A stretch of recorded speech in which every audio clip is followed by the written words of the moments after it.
This is delightful. I'm so glad we came here. Feel those vibrations at Camp Video Games.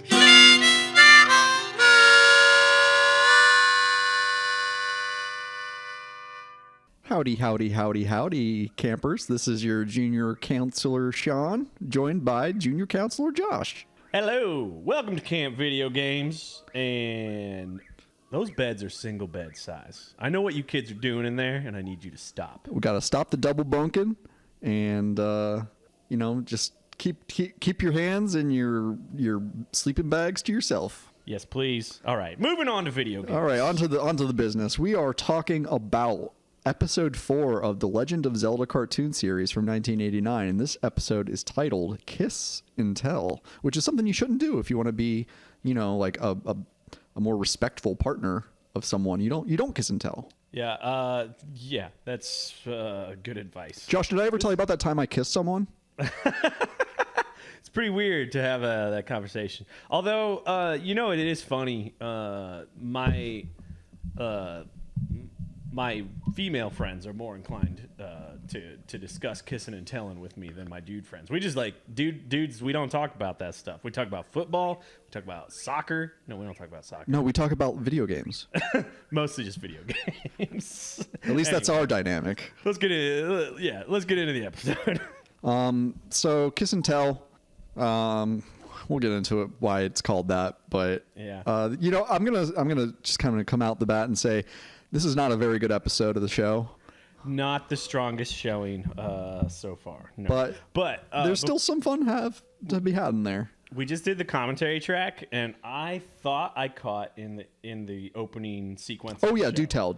Okay, so there's like an establishing shot of the castle, and there's a close up of somebody in a window like hollering, and then it zooms out to Link on a horse, and I was like, is Link both in the window and on the horse?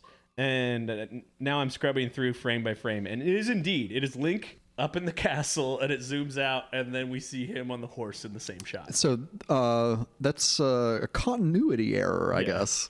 It's just, I don't know if it was lazy or on purpose, but it's weird. I'm going to guess lazy. If you want to hear our commentaries for these episodes, you can join us on Patreon, where we'll have commentaries of every episode that we discuss in full length as we are doing now, and even more stuff to come once I figure out what that is. Yeah.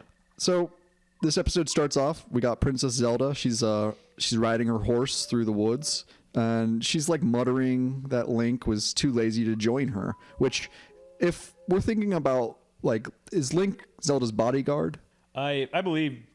Well, yeah. He guards the Triforce and Zelda's might. I'm just like sort of extrapolating cross series canon here. Right. Because when we talk about Breath of the Wild, like he is specifically Zelda's bodyguard. Yeah. But in this show, he seems to be just he's an adventurer and a hero who's like been co-opted into the hierarchy of the Hyrule Castle. And while he might not be joining Zelda in the woods, he is, if he's still in bed, as she derides him for, at least he's technically guarding the Triforce at that point, because the Triforce, and I have to make mention of this in pretty much every episode. It's so weird to me that the Triforce lives in Link's room and it's aware of its surroundings, and it's just, I don't know. I was a teenage boy, and I did not need an all-powerful knowing, like talkative relic telling other people what's going on in there. Nope. Other than that, it's he's Link right now. If he's not guarding Zelda, then he's not doing his job. And if you're not good at your job, what are you good at? Well, I think we not that this show is in any way serialized, but in the past episode they did discover his values, that he's a little dirtbag rascal who will get down in the mud when he needs to. Yeah, he's a filthy friend. Get down in the mud and fight for the princess when it comes to brass tacks. He, as problematic and bad as he is in other areas, it's like when it really comes push to shove, that's his thing. Every character has a thing, Yeah, he's scrappy. That you can always count on them to do. What do you think he smells like? Gross. You think he's just like straight BO, or does he have like, I don't know, like this type of Link? I think he's more of like an Axe body spray kind of guy. Well, moving on from the past episode after this, or no, that was the spring cleaning one where she smelled this is dirty. Oh yeah. Clothes. Oh yeah. It almost choked a bird. Yeah, no, he's a wild boy. He's a stinky wild boy, but like in a very masculine way. But you know, still a little rough around the edges. Needs some behavioral adjustments. Do you think like skid marks is masculine? All right, I'm moving on from the class. So Zelda, she hears a damsel in distress, a straight up damsel in distress, and again, props to the show for not making Zelda that. Right, this woman that Zelda finds is being attacked by a Gleeok, which is the 3-headed dragon, and in this case, this damsel is just like, well, I mean, you know what? She's distressed, and Zelda's never portrayed that weak or that like ineffective. You know, she's always fighting alongside Link and like doing her own thing. And you know, the show then shows us how capable Zelda is even without Link around. She sees that this lady's being attacked by the Gleeok, and Zelda's like, oh man, Link would have loved this. She's like, Link lives for this stuff, man. Like, he loves seeing women in peril. Very weird position to put yourself in as a friend. Yeah. Oh, yeah. My friend loves misogyny. Oh, it's like I love. There's this great Instagram account that I follow called Kids Getting Hurt, and it's just that. It's like it's never serious. It's not like Faces of Death, but it's just like kids that like they're playing, you know, in a playground and like they fall off the swing. It's like, that's funny.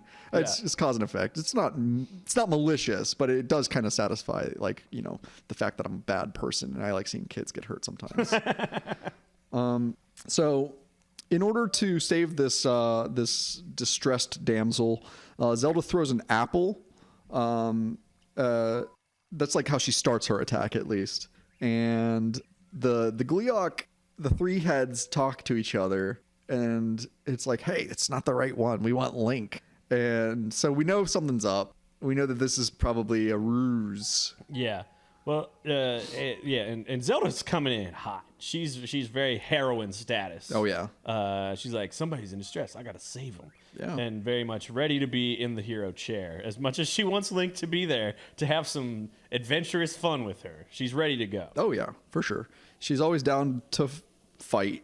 And so she's getting, the Gleeok is just breathing fire at her. And she throws more fruit to counter. Apparently she doesn't travel with any sort of like weaponry. Just a basket of fruit. I like that she throws lemons at the Gleeok. Yeah. And it reminded me of what the power pellets that Mega Man shoots in the 8-bit games, where it just looks like he's throwing lemons at people. Yeah. And doesn't it knock out 2 of the heads of the Gleeok? I think they swallow the lemons. They're like, it's so sour. Yeah, Oh. like it's that's like the cartoon effect of it. Of, oh, they're sour, and now I'm stunned.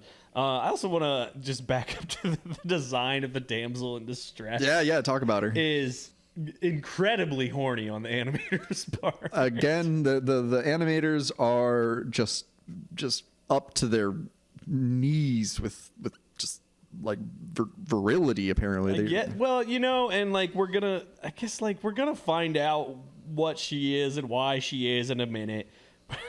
It's just like a children's cartoon. Every time I go revisit this stuff, it like just reminds me the degree to which patriarchy was reinforced in my brain. Yeah.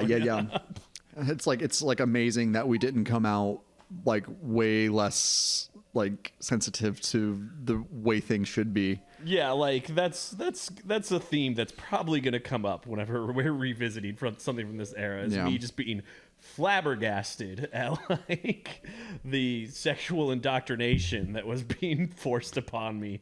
Anyway. Gender roles and how they're yeah. some like, oh god, even my fucking dad is like this with like I was washing the dishes one time when I went to visit him. He's like, my dad literally says, don't do that, that's woman's work. Wow. And I was like fuck you, it is like your dishes are dirty, like and whatever. And the degree to which it was normal, it's just like we've all culturally inherited these sensibilities, so it's just a hack to tell a story that is just like and we're living through a moment right now where it's like we're actively trying to dismantle it, and there are people's brains that are just melting who can't handle that. Yeah. So this is just like a little pet project of mine of just noticing how early and how often these things were reinforced into us as children. Yeah, absolutely. During this like fight between Zelda and the Gleeok, the damsel just straight calls like a timeout and says that she was supposed to be saved by a heroic dude and not another beautiful maiden.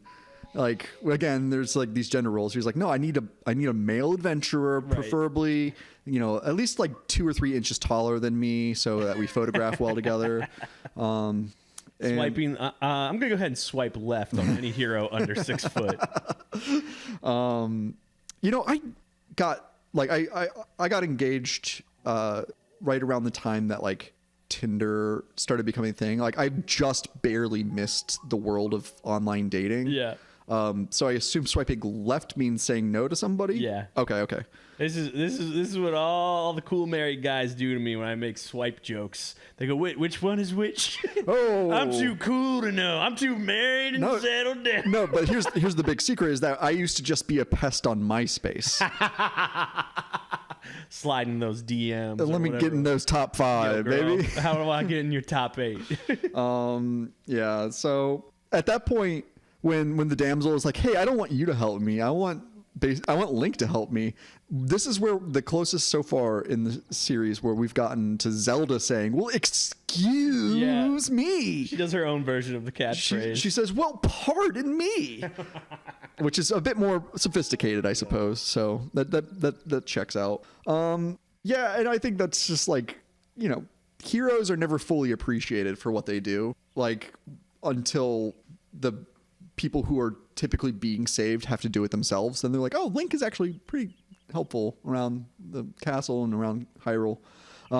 So back into the fight with the Gleeok, Zelda, she bends a tree into a catapult. Sick. Which is, if you remember from episode 1, that was her first plan with that growing spell that grew the root. She also used that to make a catapult so that she and Link could do. So she's fascinated with simple machines, and is using them to her advantage. Mm-hmm. So she launches her basket of fruit to stun the Gleeok. I guess like too much fruit is bad for a Gleeok's diet. It could handle, a single lemon at a time. Yeah, but little stun action, but the whole basket of fruit gently gliding across its faces was all the stun she needed to reach the damsel in distress. Yeah. I want one like side venture of something that came to mind with the damsel in distress playing with the dragon is there's a scene in Final Fantasy VIII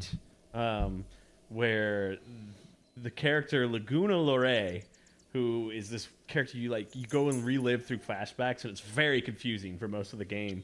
One of the scenes is him acting in a movie where he's like fighting a dragon, and you don't know at first he's really fighting a dragon, and then a director comes in and stops him, and they're giving notes on it. It's very, very weird, and that just shot into my brain as a memory from the way this scene plays with them being like, "Hey, you're supposed to be in distress," or whatever they say. Final Fantasy VIII, I never beat that one. I got to the second disc. Of Final Fantasy VIII, but it was a bit too daunting for me. I think because that's a 4-disc game, isn't it?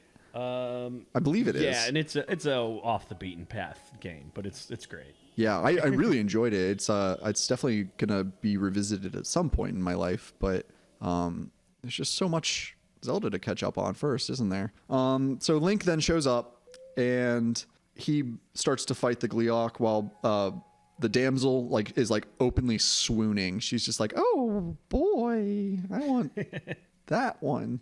And Zelda completely disinterested, just eats a banana, and she tosses the banana peel, which trips the Gleeok, which allows Link to defeat it. Obviously. So, okay, just thinking about it right now, because I don't know how many more times I'm going to say Gleeok in this, but do you know what gleeking is? It's is it pre-cum?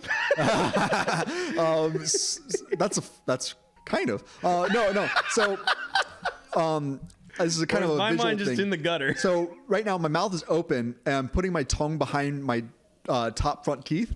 And what that does is it creates kind of, you can spit out of like the bottom of your tongue by like contracting your tongue muscle in a certain way. It'll spit out. So yeah, it's kind of like pre-cum, I guess, but it's intentional. But is it water or pee? It's. I thought. Is I thought to get a bleaching girl water or pee? to get a girl pregnant, you just pee in her, right? So we've definitely evolved since this patriarchal indoctrination of the Zelda animated series at our young age. Excuse me, woke mob. And so after the Gleeok is defeated, the damsel offers Link a smooch. And I like this too. That Link is like, take notes, Zelda. This is how you kiss a boy. And I this thought came across while we were recording the commentary. Which, if you'd like to listen to the commentaries, you can join our Patreon. But if Link is like about to smooch this damsel, and he's like looking at Zelda like, take notes, babe. And he's like, if he were to try to like propose maybe like a threesome between them, you call you call it a Triforce. No, I need a slide whistle soundboard. I'm getting the soundboard ready so we can just dunk on that. Maybe the whoop, whoop, whoop, Yeah. Anyway, after they smooch, the damsel reveals her true visage, which is that of a Gibdo, which is the mummy enemies that you fight in the first Legend of Zelda. And what this immediately reminded me of is in Stanley Kubrick's The Shining, which is a movie I watch once a year. Anytime in the year we get the first snow of the winter season, my wife and I will put it on. Yeah. It's a perfect movie. It's one of those movies that's like if I were to join a cult, it would probably be centered around like Stanley Kubrick's movies. Understandable. But there's a scene where Jack Torrance, played by Jack Nicholson, is exploring room 238, I believe, and in it he finds a beautiful woman taking a bath, and she approaches him and embraces him, and they start to kiss, and then Jack opens his eyes mid smooch, and he sees in the bathroom mirror reflection that he's smooching like a rotting corpse, right? And then he looks into her face, and she's just this haggard witch woman who's laughing that she's deceived him. And that just really, like, what that small moment where Link is kissing a mummy made me think of that really shocking scene in The Shining. Yeah, well, and it's also the obvious reference here is the siren's call, to get you to crash your ship upon the rocks, and everything goes haywire.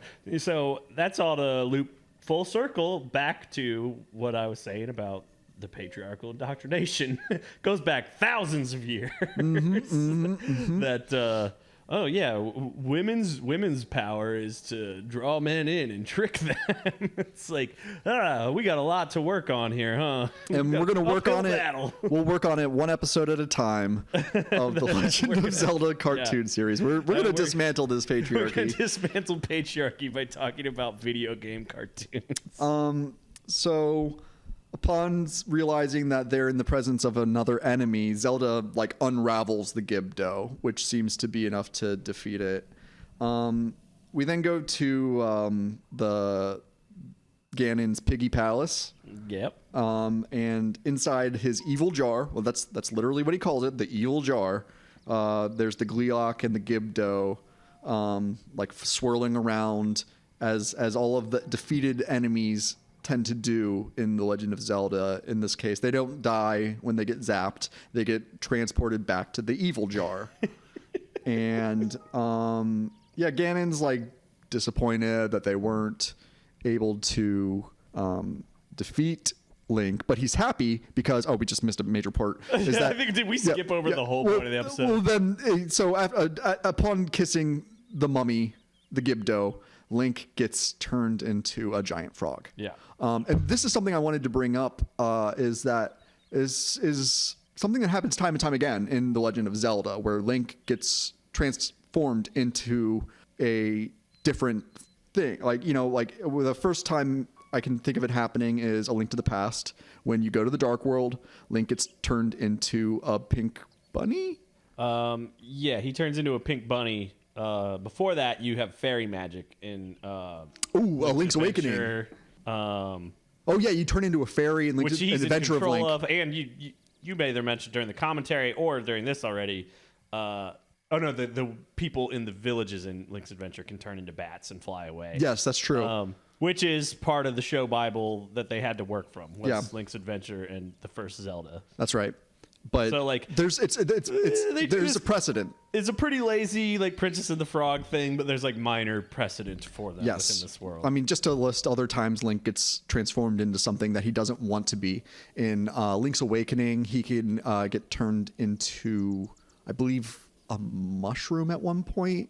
I might be wrong about that. There's a neighbor that's turned into a raccoon. That's right. It's been a couple years since I played that game, but it was obviously fantastic. Also, Majora's Mask. Princess, Majora's Mask. Oh yeah, Twilight Princess. Oh yeah, let's talk chronologically. Majora's Mask. You get turned into a Deku seed, and then throughout the game, you can turn into other monsters. Yeah. As you wear their masks. Yeah, Twilight Princess. Link he doesn't want to be turned into it in this case. Much like the frog here, he gets turned into the wolf. Mm-hmm. So they're Link, he's a bit of a shapeshifter against his will. But the amount of anxiety he suffers over it in this is, well, it seems like maybe one of his first times at this rodeo. Oh, now I'm not fuckable. Zelda before we go back to the Piggy Palace, Zelda shows Link his reflection in a pool of water, and she's like, "Don't worry, we'll always be friends." Yeah. That scene's actually after Ganon's. Cool. Yeah. Oh, right. So yeah. we're still on track here. Yeah. For the listener, Josh is panning through the episode we just watched and just getting some stills and. Yeah. So that happens, and Ganon is spying on them from one of his tree hideout exits. And while he then attacks them while they're vulnerable, he's got some magic blasts going through. An Octorok comes in, and it's holding Zelda with its tentacles. And Ganon kidnaps her and sends little spiders, which Link then eats. Yeah. I'm trying to see if the spiders were a magical. Hold on.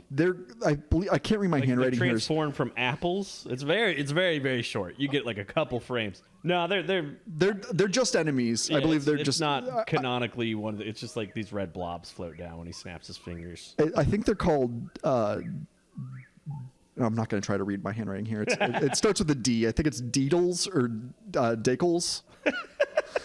Dickles? Dakles. Oh. Yeah, so then Link connects with Sprite, the little Tinkerbell fairy girl. He shows her what his face looks like now after he's hiding under a bunch of he's under a robe or a couple blankets that he's hiding his frog face from. He shows his face. He's like, "You're not gonna like it," and he shows her, and Sprite screams in terror. She's like, because throughout the show we've come to realize that Sprite is in love with Link. Yeah. And the Triforce doesn't seem to mind that Link eats bugs habitually or instinctively. Sprite does, because they're the same size as her, and it's possible that he might misfire and eat his little buddy. But the Triforce tells them to seek the Witch of Walls.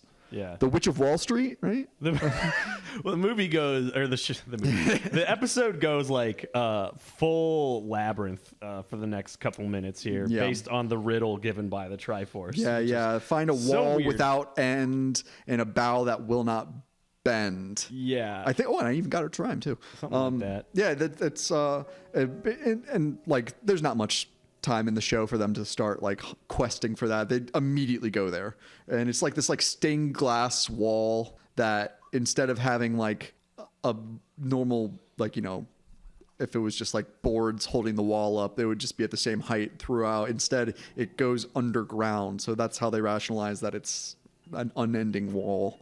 Sure. But then they start talking to like basically like a living stained glass person. Yeah, this part felt very Jim Henson Workshop. Did you play A Link Between Worlds? Yeah. That it's similar to the shape shifting into the wall. Exactly. That's what it made me think of. I didn't get very far in that one. I ended up trading in my 3DS for some other stuff, so I haven't played that in a long time. But too late now. The 3DS store has been shut down by Nintendo. yeah, and the Wii U shop. Yeah. Teardrops. So the witch, she's kind of a fun character just for like the short amount of time that she's on. She's just like she's like familiar with Ganon enough that she's like, oh, Ganon, he's like talented, but he's just kind of predictable. So if you want to get cured of being a frog, you just got to get kissed by a princess. And if you grew up with like Grimm's fairy tales, like that's very, very familiar territory. If you're familiar with any story in like Western civilization, Yeah. Ganon, you knew exactly where this was going the Right. whole time. So back at Ganon's Piggy Palace, he threatens to kiss Zelda. Weird. While she's tied up. Yeah, and she gives him a fun little like foot presentation. Not that sounds weird. She threatens to kick him, but like she's just so graceful Yeah. that it's nice to see. She shows like, she's still got reach, even if she's subdued a little, that's a right. little bit. That's right. And she'll bury that boot in his balls if he tries to kiss her. But yeah, Zelda. I got a quote from her saying, "Link will save me. It's his job."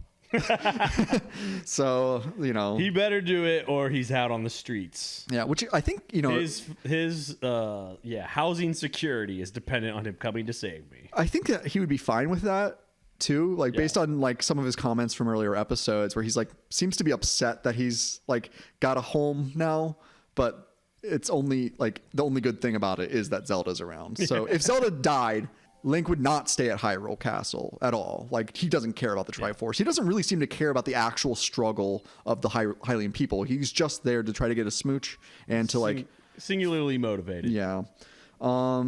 So Link, I wrote Link frogs his way to Zelda and explains that she has to kiss him. But Zelda's like, if I have to, I will kiss you. If it'll save your life or whatever, I will do it. And just as she's about to do it, and like the audience at this point, we are just frothing at the mouth because we got to see that smooch. Kiss. He's been wanting that smoochy smooch. But then Ganon zaps Link out, just blasts that boy. And while Link is on the ground, Sprite goes over and kisses Link, which restores him. Yeah. Just a very lazy storytelling here, which we'll get to in a minute, but I just like want to put that marker there. That Sprite kisses him and that works. Yeah, and that it works. Yeah. We'll get to whatever. Keep going. Yeah. Yeah. So then Link. Here's the thing. He had no. If anything, if you're looking, like, if I'm playing a video game of this episode, right, and Link has been turned into a frog, you'd think that they would limit his ability to do stuff. Mm-hmm. Like, oh, I'm a frog. I can't use my sword. I can't, like, I don't know. I can't hold it because my webbed hands or whatever. No, he can do everything normal. It's just He that has more skills. He He's can like eat climbing flies. on ceilings. That's right. and stuff. Yeah. If anything, like he's like got some upgrades in one case. Like maybe his charisma dropped, but his like agility went way up. His self-esteem went down. Yeah. Self-esteem stat dropped way down. That seems to be why he does it. Yeah. But so yeah, Link blasts Ganon and they escape. Then, as you fill in why it worked. That Sprite. We get this really half-assed explanation where they're walking away and Link and Zelda and Sprite are just, chilling and saying, and one of them thinks to inquire, "Wait, why did it work when Sprite kissed me?" She goes, "My dad was the king of the fairies. Anyway." I'm a princess technically, so whatever. Yeah. It's very, very lazy.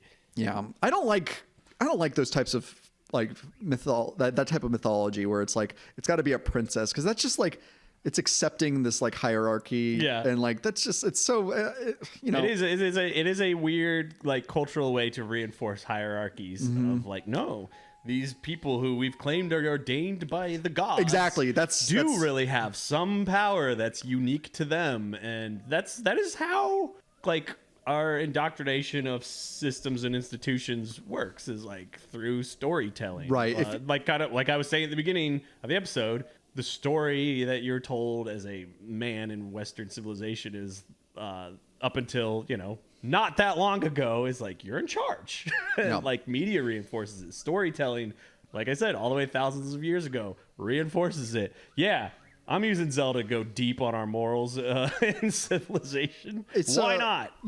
When you take away all of their hoarded wealth, the monarchy, their only Inbred stance little of power, freaks. the only thing they've got that would justify their being in power is that they've been ordained by God, which is such a weak premise. Yeah. And you ignore that they've been robbing the countryside, they've been taking over the world. Still not a fan of the monarchy is really what I'm getting at. Mm-hmm. Yeah. Well, I don't know. I guess because this is a story about princesses, this is why we keep coming back to monarchy. It is. But I'm still gonna stick on the socio-political ramifications in our culture and society for a second. Is I have two nieces that both went through very heavy princess phases because it's reinforced by the culture that's deemed acceptable for young girls. Yeah, still. you'd have princess-themed birthday parties and all of that, where it's just solidifying gender roles, and the person in charge is always the king. It seems in mythology, it's never the queen, unless it's an evil queen.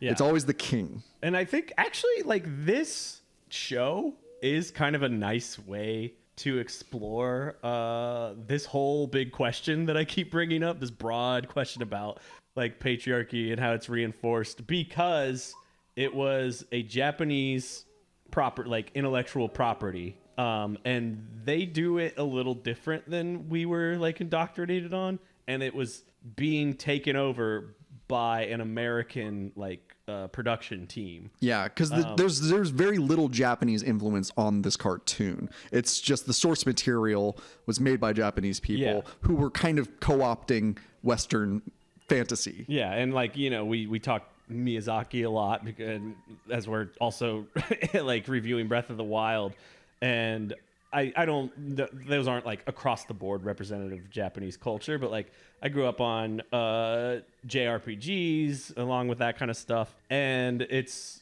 a lot different in terms of how it handles monarchies and patriarchy, and a lot of Miyazaki movies, it is for lack of a better term, strong independent woman, which they keep that in with Zelda's character a little bit here, but all this other weird stuff. In Princess Mononoke, every authority figure is a woman. Mm-hmm. There's the wise old woman of the village, there's Lady Eboshi, and then there's the goddess wolves that are it's all women. Yeah, and I just am reflecting on this. If I have children, it's I want them to be raised on that media instead of our own, so that they can have a little bit different perspective on this stuff. Yeah, hopefully they'll vote too when they're older.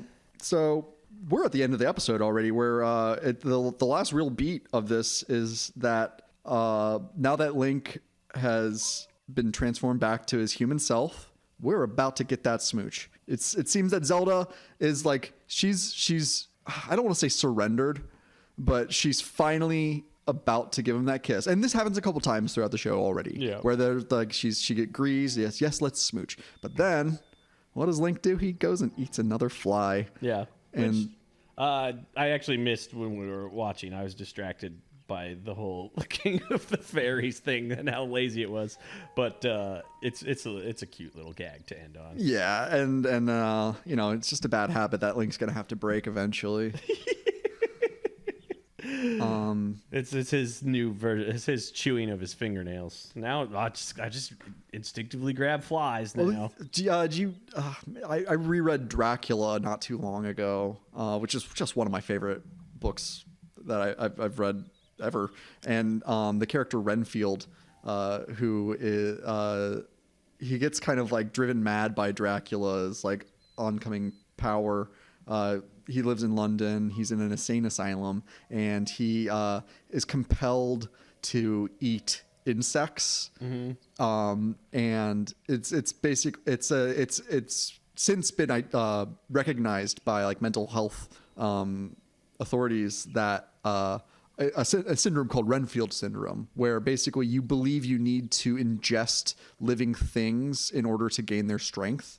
And it starts with like flies, then to spiders, and then it works up to like mice, rats, birds, and it's really just like we're seeing this character Renfield, like he's escalating into becoming a vampire of his own accord, but he's not a vampire in that he's a thrall, I think is the right word, where he's a thrall to Dracula. Exactly. Yeah. He's like his fixer. He's able to be out during the day and able to like do things. Yeah. So that's the slippery slope Link might be on. I don't know. Maybe. Except not, because this is a cartoon that resets every week. So we'll never see him eat a fly again, unfortunately, I assume. That'd be a great callback though if they did that. if that just like if they cared for continuity in any way to like have little callbacks.